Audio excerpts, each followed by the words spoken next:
ये क्या है? ये का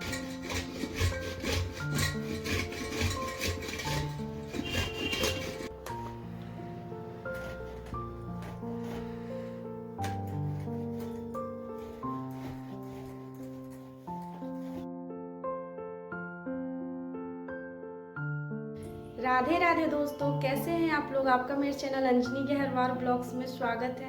और अभी शाम के 4:30 बजे का समय हो रहा है और मैं आज अपना ब्लॉग फिर से शुरू कर रही हूँ बहुत दिनों के बाद। कहती तो हर बार हूँ कि मैं अपना ब्लॉग कंटिन्यू रखूँगी, लेकिन नहीं कर पाती हूँ। लेकिन इस बार ज़रूर कोशिश करूँगी कि 2 दिन बीच करके कम से कम मेरा ब्लॉग तो आ ही जाया करे। हफ्ते में कम से कम 2 या 3 तो ब्लॉग आया ही करे। नहीं कर पाती हूँ तो इस बार कोशिश करूँगी। और आज मैं आप लोगों के साथ सोठौरा की रेसिपी शेयर करने वाली हूँ, गुड़ की लड्डू। तो गुड़ को तो मैं पहले ही घिस के रख ली हूँ और बाकी भी तैयारी जो होती है तो उसको भी मैं कर ली हूँ। तो चलिए आप लोग को दिखाती हूँ कि क्या क्या तैयारी की हूँ और क्या क्या बाकी है करना। तो चलिए फिर हम लोग आज बनाते हैं। लड्डू बनाने की सारी तैयारियाँ कंप्लीट हो चुकी है। तो उसके लिए पहले मैं ये गुड़ को दोपहर में ही घिस करके रख ली थी।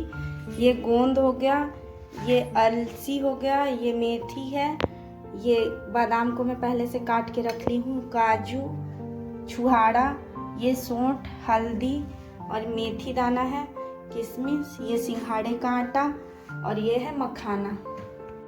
तो चलिए अब बनाना शुरू करते हैं। तो सबसे पहले कढ़ाई रख ले रही हूँ और गैस को ऑन कर दे रही हूँ। और जो सबसे पहले उसको भून लेते हैं जिसे सूखा भूनना है, जिसको तलना नहीं है घी में, तो उसको पहले भून करके रख ले रही हूँ। उसके बाद तलने वाला तलेंगे। तो चलिए फिर इस कढ़ाई गरम हो चुकी है। तो सबसे पहले मेथी को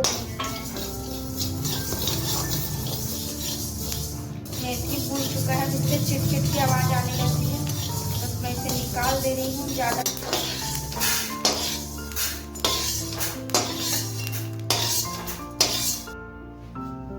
मेथी हो चुका है। अब इसमें मैं अलसी भून ले रही हूँ। अलसी को भी हमें हल्का ही भूनना है, जैसे इससे हल्की खुशबू आने लगे उतना भून लेना है। अलसी भूनने में मुश्किल से 2 मिनट का टाइम लगता है। तो अलसी भी भून चुका है और इससे भी अच्छी सी खुशबू आ रही है और चिट की आवाज़ भी आने लगी है। तो अलसी को भी निकाल ले रहे हैं।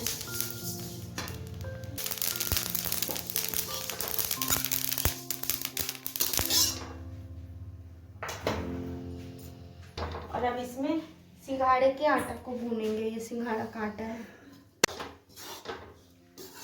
सिंघाड़े के आटे को बिल्कुल भी मीडियम फ्लेम पे भूनेंगे नहीं, तो ये बहुत जल्दी जल जाता है। तो इसे धीरे धीरे करके ऐसे भून ले। जब ये लाल हो जाएगा, आटा भी भून चुका है, तो अब मैं इसे निकाल दे रही हूँ।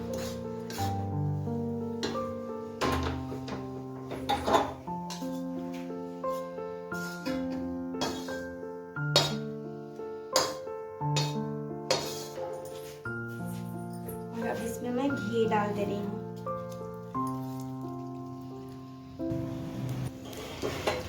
घी गरम हो गया है तो बस थोड़ी सी गोंद डाल देंगे। पहले एक साथ पूरा नहीं डालूंगी, थोड़ी थोड़ी करके डालूंगी।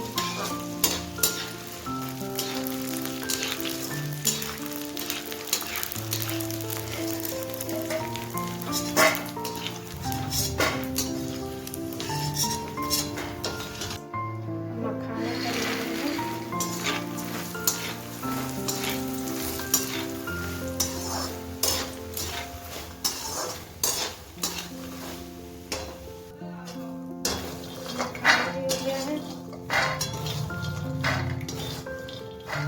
मैं इसमें 1 चम्मच और घी डाल दे रही हूँ।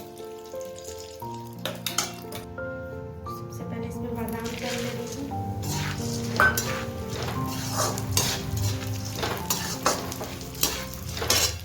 बादाम हो गया है तो अब मैं बादाम को निकाल दे रही हूँ और अब इसी में मैं काजू को भी तल लूँगी।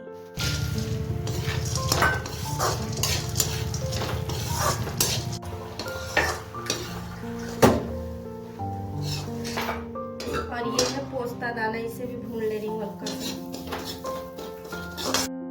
पोस्ता दाना निकालना भूल गई थी, तो अब पोस्ता दाना भी भून गया है, तो अब इसे भी निकाल दे रही हूँ। और अब फिर से कढ़ाई में मैं घी डाल दी हूँ। एक साथ बहुत सारा चीज़ नहीं डाली हूँ,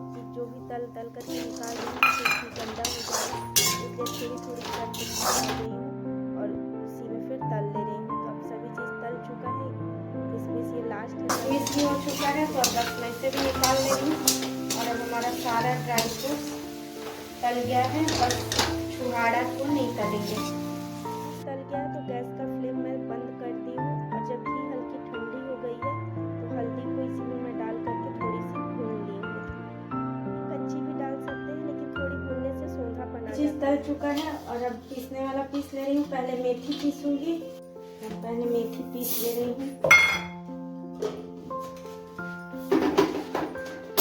मेथी, मखाना, अलसी, गोंद इन सभी को मैं पीस ली हूँ। मखाने को भी मैं हल्का दरदरा पीसी हूँ, बारीक पाउडर नहीं बनाई हूँ। और अब मैं गुड़ निकाल ले रही हूँ जिसको मैं घीस के रखी हुई थी। वाली छोटी पड़ रही थी थाली तो अब बड़ी वाली ले ली हूँ, तो इसमें अच्छे से सब मिलाते बन जाएगा। गुड़ को डाल दे रही हूँ और है ये पुराना वाला गुड़, और ये पुराने गुड़ का ही अच्छा बनता है। मैं पहले मंगा ली थी नया गुड़, लेकिन जब घिसी तो बहुत ही ज़्यादा गीला हो रहा था और पुराना गुड़ मंगा ली। सिंघाड़े का आटा, मखाना, अलसी का पाउडर, मेथी पाउडर, अब इन सबको डाल दे रही हूँ। पाउडर, ये हल्दी पाउडर और ये मेथी, इसको मैं छान ली हूँ क्योंकि ये थोड़ी कड़ा था पीसने के बाद जो अंदर का बच गया था, तो इसीलिए इसको छान ली हूँ।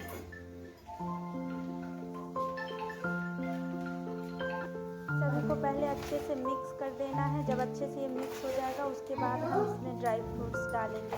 सबको पहले अच्छे से मिक्स कर ले रही हूँ। करने में 10 से 15 मिनट का समय लगता है और अब हमारा अच्छे से मिक्स हो चुका है और अब देख सकते हैं कि कितना अच्छा कलर आया है। तो अब इसमें मैं ड्राई फ्रूट्स डाल दे रही हूँ और वो भी अच्छे से मिक्स कर लूँगी। और सबसे लास्ट में इसमें घी डालेंगे।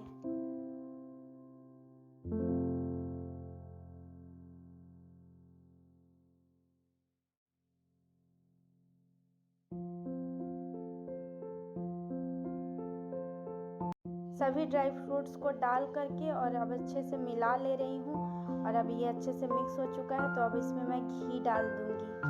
कढ़ाई में मैं घी भी गरम करके रख ली हूँ, तो अब मैं इसमें घी डाल दे रही हूँ। बहुत ज़्यादा इसमें हमें घी नहीं डालना है, नहीं तो ये चिपचिपा हो जाएगा और रखने में भी हमें दिक्कत होगी।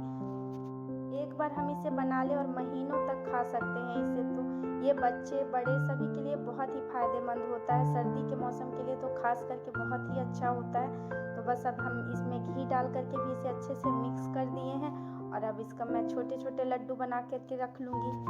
लोगों को मेरे सोंठ की लड्डू की रेसिपी कैसी लगी तो आप लोग कमेंट में ज़रूर बताइएगा।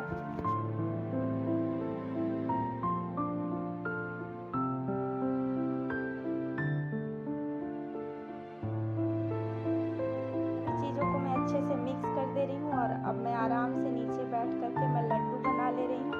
और आप लोगों को मेरे लड्डू की रेसिपी कैसी लगी है तो आप लोग कमेंट में ज़रूर बताइएगा। और मैं अपने ब्लॉग का भी यहीं पर एंड करती हूँ दोस्तों। मिलती हूँ आप लोगों से नेक्स्ट ब्लॉग में, तब तक के लिए राधे राधे।